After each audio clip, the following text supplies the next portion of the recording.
असदुद्दीन ओवैसी पर इमरान प्रतापगढ़ी की चौंकाने वाली टिप्पणी। भारतीय राजनीति में मुस्लिम समुदाय का प्रतिनिधित्व हमेशा से एक जटिल और विवादास्पद मुद्दा रहा है। स्वतंत्र भारत के इतिहास में मुसलमानों की आवाज को दबाने या विभाजित करने की कोशिशें बार बार देखने को मिली हैं। एक ओर जहां मुख्यधारा की पार्टियां जैसे कांग्रेस और भाजपा मुस्लिम वोट बैंक को साधने के लिए रणनीतियां बनाती रही हैं, वहीं क्षेत्रीय दल जैसे ऑल इंडिया मजलिस-ए-इत्तेहादुल मुस्लिमीन एमीन ने मुसलमानों के हितों को सीधे तौर पर उठाने का दावा किया है। इस संदर्भ में असदुद्दीन ओवैसी एमीन के प्रमुख और हैदराबाद से सांसद एक प्रमुख चेहरा हैं। वे अपनी तीखी बयानबाजी और मुस्लिम अधिकारों की पैरवी के लिए जाने जाते हैं। वहीं इमरान प्रतापगढ़ी कांग्रेस के राज्यसभा सांसद और अल्पसंख्यक विभाग के राष्ट्रीय अध्यक्ष एक प्रसिद्ध शायर हैं, जिन्होंने राजनीति में प्रवेश कर मुस्लिम समुदाय को कांग्रेस की ओर आकर्षित करने का प्रयास किया है। 2025 के राजनीतिक परिदृश्य में जब बिहार और अन्य राज्यों में गठबंधन की चर्चाएं जोरों पर हैं,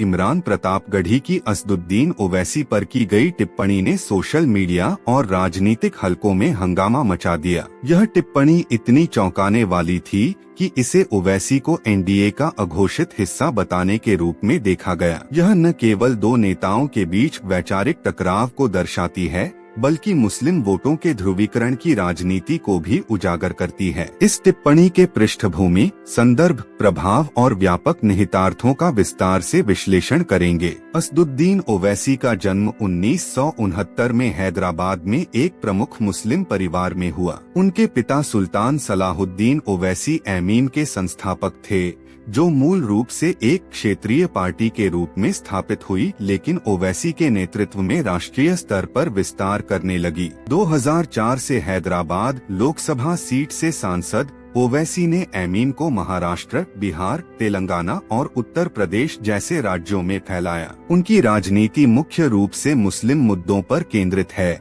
जैसे CAA, NRC विरोध, ट्रिपल तलाक कानून का विरोध और पुलिस सुधार। ओवैसी की तीखी भाषा अक्सर विवादों का कारण बनी है। उदाहरण स्वरूप 2013 में उनके भाई अकबरुद्दीन ओवैसी के पुलिस को 15 मिनट हटा दो वाले बयान ने राष्ट्रीय बहस छेड़ दी। असदुद्दीन खुद संसद में भाजपा सरकार पर हमलावर रहे हैं, लेकिन उनकी पार्टी पर भाजपा की बी टीम होने का आरोप लगता रहा है। आलोचक कहते हैं कि एमीन मुस्लिम वोटों को विभाजित कर अप्रत्यक्ष रूप से भाजपा को फायदा पहुंचाती है। 2024 के लोकसभा चुनावों में एमीन ने कई सीटों पर मुकाबला किया, लेकिन सीमित सफलता मिली। बिहार में, जहां मुस्लिम आबादी 17% है, एमीन ने आरजेडी और कांग्रेस के साथ गठबंधन की कोशिश की, लेकिन असफल रही। ओवैसी का दावा है कि वे सच्चे सेकुलर हैं और मुसलमानों को मुख्य धारा से जोड़ना चाहते हैं। ओवैसी की लोकप्रियता युवा मुसलमानों में है, जो सोशल मीडिया पर उनके भाषणों को वायरल करते हैं। हालांकि मुख्य धारा पार्टियां उन्हें विभाजक मानती हैं।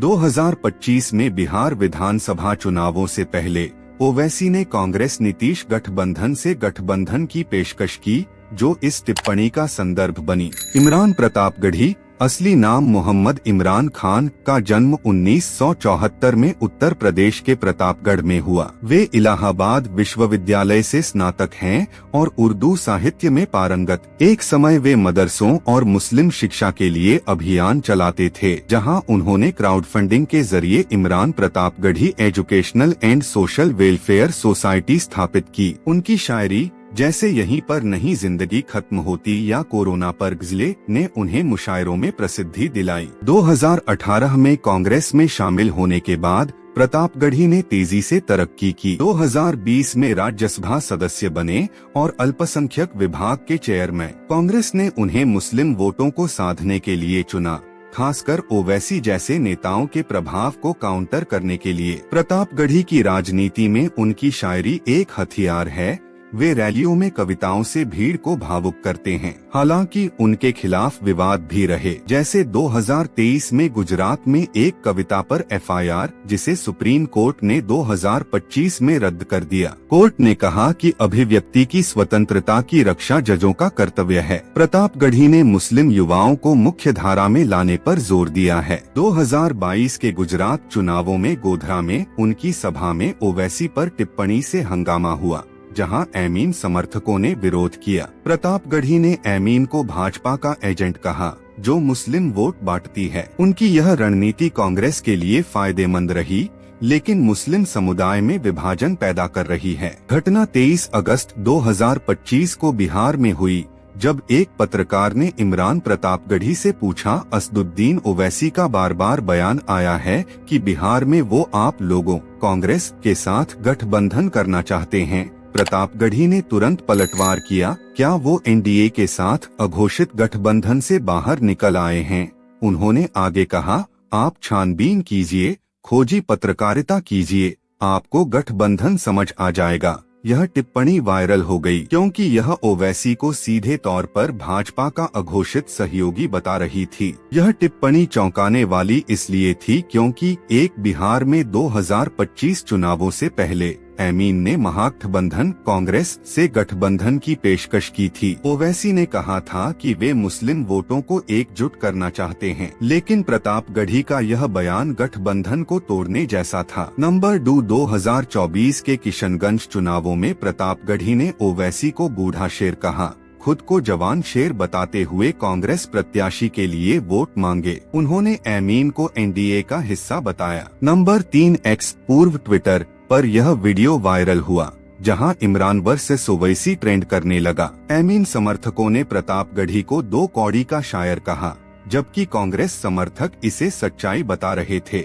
यह टिप्पणी 2022 गुजरात के गोधरा हंगामे की याद दिलाती है, जहां प्रतापगढ़ी की ओवैसी पर टिप्पणी से एमीन और कांग्रेस समर्थक भिड़ गए। प्रतापगढ़ी ने बाद में ट्वीट कर कहा कि कोई हंगामा नहीं हुआ, लेकिन वीडियो वायरल था। 2025 में यह टिप्पणी बिहार के मुस्लिम वोटों के ध्रुवीकरण का कारण बनी। यह टिप्पणी भारतीय राजनीति के एक बड़े खेल को उजागर करती है, मुस्लिम वोटों का ध्रुवीकरण। कांग्रेस ने प्रतापगढ़ी को राज्यसभा भेजकर एमीन के प्रभाव को बैलेंस करने की कोशिश की। ओवैसी की बढ़ती लोकप्रियता, खासकर युवाओं में, कांग्रेस के लिए खतरा है, क्योंकि एमीन मुस्लिम केंद्रित राजनीति करती है। प्रतापगढ़ी का बयान कांग्रेस की रणनीति का हिस्सा लगता है, ओवैसी को भाजपा का एजेंट दिखाकर मुसलमानों को कांग्रेस की ओर खींचना। बिहार में मुस्लिम वोट 17% हैं। अगर एमीन गठबंधन में आती तो वोट बंट सकते थे। प्रतापगढ़ी का बयान गठबंधन को मुश्किल बनाता है, लेकिन कांग्रेस को सेकुलर इमेज देता है। ओवैसी पर एनडीए अघोषित हिस्सा का आरोप एमीन की साख को धक्का पहुंचाता है। 2024 में किशनगंज में एमीन ने एनडीए के साथ गठबंधन किया था, जो आलोचना का कारण बना। प्रतापगढ़ी ने इसे सुपारी बताया। यह टकराव अप्रत्यक्ष रूप से भाजपा को फायदा पहुंचाता है, क्योंकि मुस्लिम वोट बंटते हैं। ओवैसी खुद भाजपा पर हमला करते हैं, लेकिन आलोचक कहते हैं कि एमीन भाजपा को मुस्लिम विरोधी दिखाने में मदद करती है। 2025 के संदर्भ में जब वक्फ संशोधन कानून पर बहस हो रही है, ओवैसी इसका मुखर विरोध कर रहे हैं। प्रतापगढ़ी ने पीएम मोदी के पंक्चर वाले बयान पर ओवैसी का समर्थन किया, लेकिन गठबंधन पर असहमति जताई। यह टिप्पणी सेकुलरिज्म की परिभाषा पर सवाल उठाती है। एक्स पर यह टिप्पणी वायरल होते ही तूफान आ गया। एमीन समर्थक प्रतापगढ़ी को चंदा चोर और 2 टके का शायर कह रहे थे।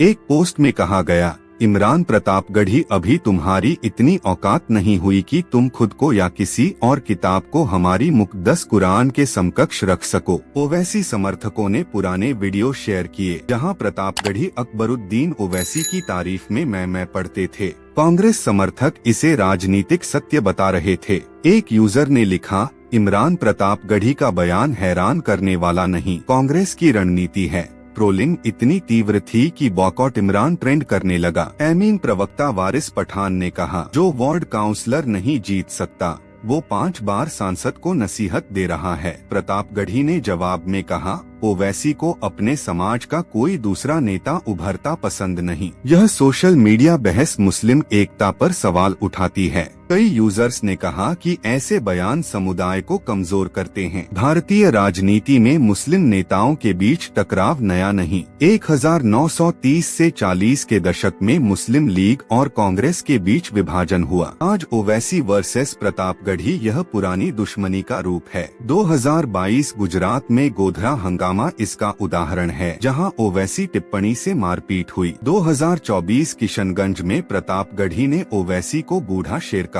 ऐसे टकराव मुख्य धारा पार्टियों को फायदा पहुंचाते हैं। ओवैसी ने कांग्रेस को आरएसएस की जननी कहा, जबकि प्रतापगढ़ी एमीन को बी टीम। यह मुस्लिम वोटों को बांटने का खेल है। यह टिप्पणी बिहार चुनावों को प्रभावित कर सकती है। अगर एमीन अलग लड़ी तो महागठबंधन कमजोर होगा। मुस्लिम समुदाय में यह विभाजन पैदा कर रहा है, युवा ओवैसी की ओर, जबकि कांग्रेस समर्थक प्रतापगढ़ी के साथ। राष्ट्रीय स्तर पर यह सेकुलरिज्म पर बहस छेड़ेगी। सुप्रीम कोर्ट के हालिया फैसले प्रतापगढ़ी के एफआईआर रद्द अभिव्यक्ति की स्वतंत्रता को मजबूत करते हैं, लेकिन राजनीतिक बयानबाजी सीमाओं को लांघ रही है। भविष्य में अगर गठबंधन होता है तो यह टिप्पणी भूल जाएगी, वरना मुस्लिम राजनीति और ध्रुवीकृत होगी। इमरान प्रतापगढ़ी की यह चौंकाने वाली टिप्पणी राजनीति के कड़वे सच को दिखाती है। ओवैसी और प्रतापगढ़ी दोनों मुस्लिम हितों के लिए लड़ते हैं, लेकिन व्यक्तिगत महत्वाकांक्षा समुदाय को नुकसान पहुंचा रही है। मुसलमानों को एकजुट होकर मुख्य मुद्दों शिक्षा, रोजगार, सुरक्षा पर ध्यान देना चाहिए। राजनीति में ऐसे टकराव से बचना होगा ताकि लोकतंत्र मजबूत हो। यह घटना हमें याद दिलाती है कि सत्ता के खेल में आवाजें दबी न हो।